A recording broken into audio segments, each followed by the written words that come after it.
let's talk about chops.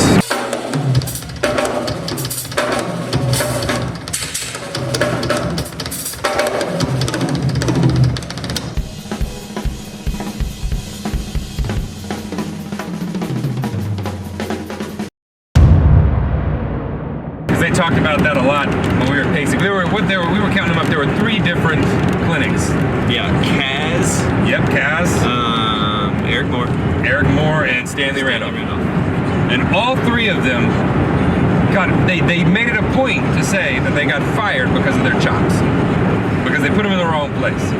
And here's the deal: I always get poked at because you hear me talking about chops are not super important, speed's not super important, we're focusing on the wrong things, because Tim and I were just talking about it, because for so long I feel like the internet especially has pushed chops or speed and all that stuff, and I feel like somebody needs to pull in the other direction of what the gig actually requires. I actually love the chops out.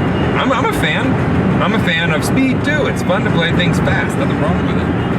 But the problem comes whenever we focus on things, chops for the sake of chops, as in it's like some kind of competition, or speed for the sake of speed. We don't have an actual goal. So yeah, I almost got fired because of not being able to groove and putting too much stuff in there, you know? And some of you I've told the story to. My drum teacher showed up one night and he's like, hey, you're about to get fired because you can't make people dance. And I was putting too much stuff in the music that didn't belong there and not making it feel good, doing my #1 job, which was, you know, making the music feel good. And I also heard, who was the other guy? I heard John Backwell Jr. Got fired on the gig because I had heard this story years back, because he did too many stick tricks and was doing too many chop stuff, and that wasn't what the gig was about. So it was interesting hearing the number of players that we're talking about getting fired because they put chops in the wrong place, because they were focusing on the wrong thing and they weren't serving the music.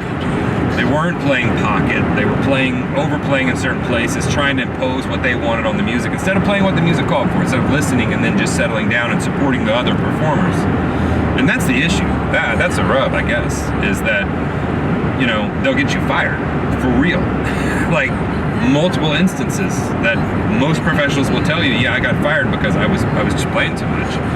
So take it from us that have almost lost jobs and have lost jobs. I mean, I don't know, Tim's a drummer as well, a fantastic drummer.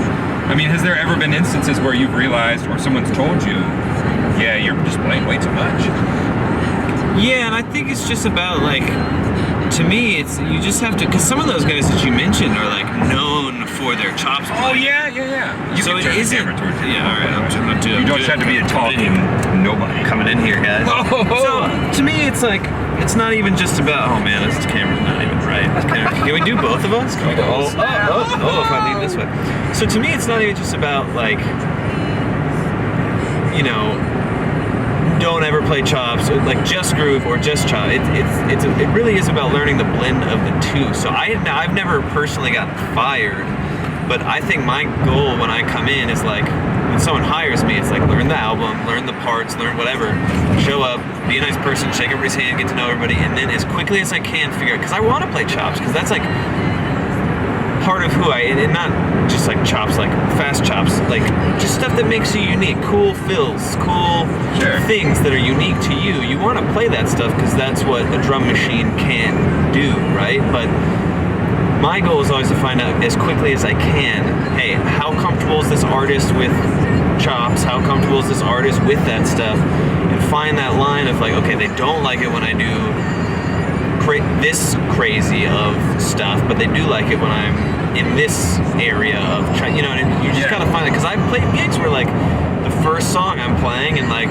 steel player is looking at me and he's like, no, this is not the, and you're like, okay, yeah, this is not the gig I'm gonna do that on. I think that's the important thing, is just realize that chops will get you, I don't know why we had the radio on, sorry about that, guys. Chops will get you fired, and you need to be very conscious of what that gig's calling for, and are you serving it? Are you doing what the artist is calling for? And if they've told you to stop it, then seriously stop it. Like, don't keep doing it. You'll be gone. They're gonna fire you. So anyway, chop's gonna get you fired. But you know what? Different situations, different things.